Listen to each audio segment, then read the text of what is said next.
Hello and good day everyone. In the last video, I've shown you an example on how to create a basic web page in using W3 Spaces. It's a very good platform because it has an online editor which you can use to edit your web page. And once you save it, it's right away published in your given URL site.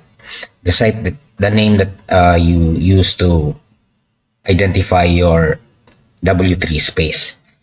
Now, in this video, I'm going to use that same space uh, in order to show the use of basic HTML elements. Now, when you create a web page, you should have to adopt a certain format, no? Specified that is required in order for a browser to be able to render the web page. So, a web page is a collection of elements, and each element is identified by a tag. For example, you always start your web page with the doc type tag, okay, which means doc type HTML. This identifies this document to be of HTML type, which means that the browser will expect that the contents are HTML. And each tag will have a begin tag and an end tag, identifying the scope of the element. For example, in this case, we have an HTML element. Inside the HTML element, you have a body tag started with a body and an end body tag. You can also have a head and a footer. To make this thing simpler, let us now introduce the two basic tags which you can use. The first is called the heading tag. A heading tag is a line, or rather will show a line in a certain font size.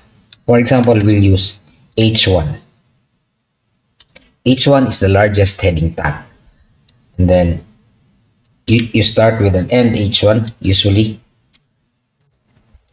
And the heading you type in between the two tags. For example, this is the home page.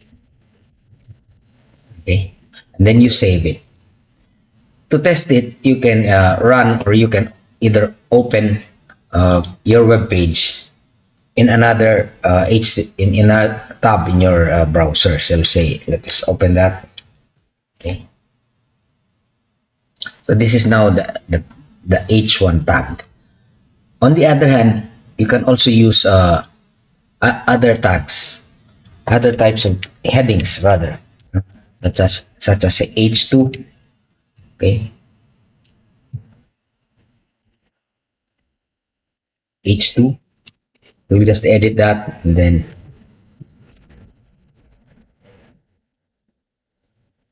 remember that H1 is the heading tag with the largest font.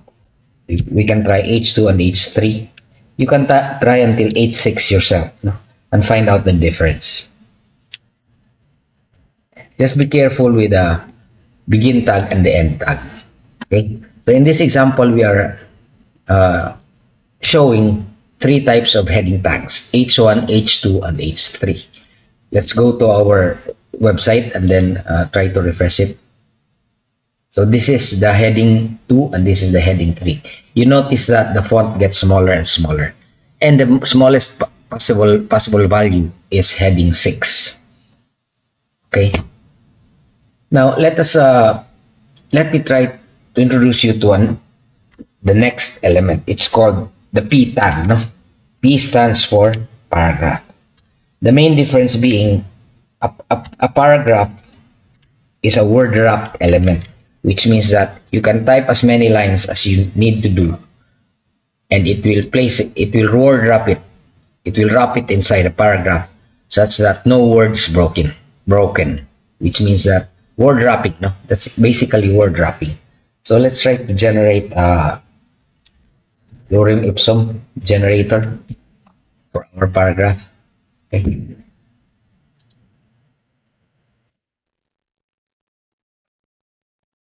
There it is. We can already use this as our first paragraph anyway. We usually do this when we can't figure out any content. Okay, so and then we save. If you refresh your web page, okay, you will see the paragraph, okay, and you notice that it's being word wrapped. See to it that no word is broken. So that's called the paragraph tag. Okay.